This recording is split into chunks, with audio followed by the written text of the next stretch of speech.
Welcome to The Price of Business. I'm your host, Kevin Price, talking to you about you and your business. Really excited about our next guest. I've been looking forward to him for quite some time. It's Matt Towery, and he is the author of the book called News Vesting. And I can't tell you for how long I've been talking about this idea, this important concept, that if you look at the news, you can determine what's going on in the investment front. How to finance, what to put your money in. The correlation is actually sometimes quite obvious if you understand how to look at the news as it relates to your money. And so I've advocated it. I kind of call it contextual investing. What's going on in society? What's going on in politics? What's going on in the news? And how does it relate back to your income and your personal finances? And so Matt Towery, he is a syndicated columnist, a policy wonk, a political advisor, a lot of different things. You wear a lot of different hats, Matt. Why don't you tell us a little more about your story and then about your book? Well, I'm trying not to wear as many hats as I used to. I'm still doing the polling for a lot of the Fox affiliates in the Southeast, including some in Texas, for this presidential race. So that kept me up late last night. We have a new poll in South Carolina coming out today. But over the years, I've run businesses. I served in the political office, and then, of course, sort of moved into the media side in my later years, and now 56 and getting ready to sort of just enjoy myself a bit.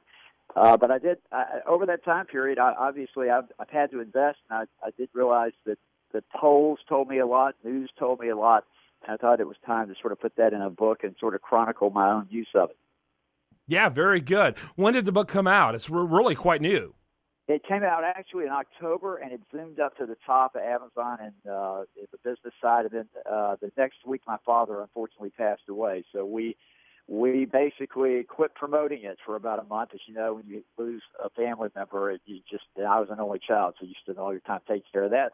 We relaunched it in January, and now between doing interviews about polls and presidential candidates, I talk about my book.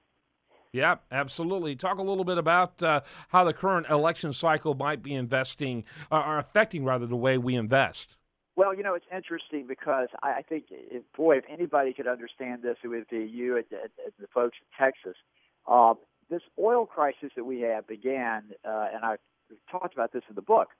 It actually began in the spring of 2014, this glut of oil that began to be created.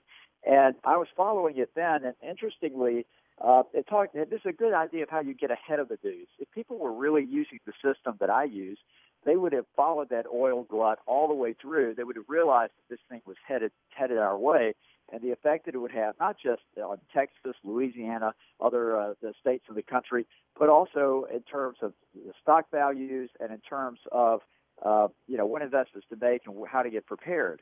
And so I think you're going to see, we're coming up out of South Carolina. Trump will probably win based on the polling that we're releasing later today for Fox affiliates here in the South.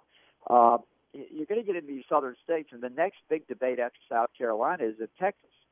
And they're going to have to confront, finally, the issue of this oil glut and what to do about it, because it has not been, I don't think there's been one question and one single debate this year about what is probably affecting the stock market and the economy more than any other issue. Mm-hmm. Yeah, that's interesting. We're going to have to hold you through the break. And I'd love to talk to you more about the polling, but I want to focus on the news vesting. I personally think the South Carolina polling is just like the Iowa polling, and it doesn't compensate for a ground game, which is why Donald Trump was surprised in Iowa. I think he's going to be surprised in an unpleasant way in South Carolina. But it'll be interesting to see. Let's talk more about news vesting. Again, Matt Towery, what's your website for us to get more information? Well, it's just newsvesting.com, and, of course, the book is available on Amazon.com. It's just newsvesting, one word. I love the book, by the way. I devoured it, and it's so needful. I consider that high praise coming from you. I appreciate it. Yeah, you bet. I find it very needful. People need to read that book. And for no other reason, even if you're not going to do the investing advice, so you stop being surprised by what happens to your financial situation, at least be familiar as to what's happening, because there's a direct link between the news and your finances. Matt Towery, we're going to continue our conversation with him right after this on The Price of Business.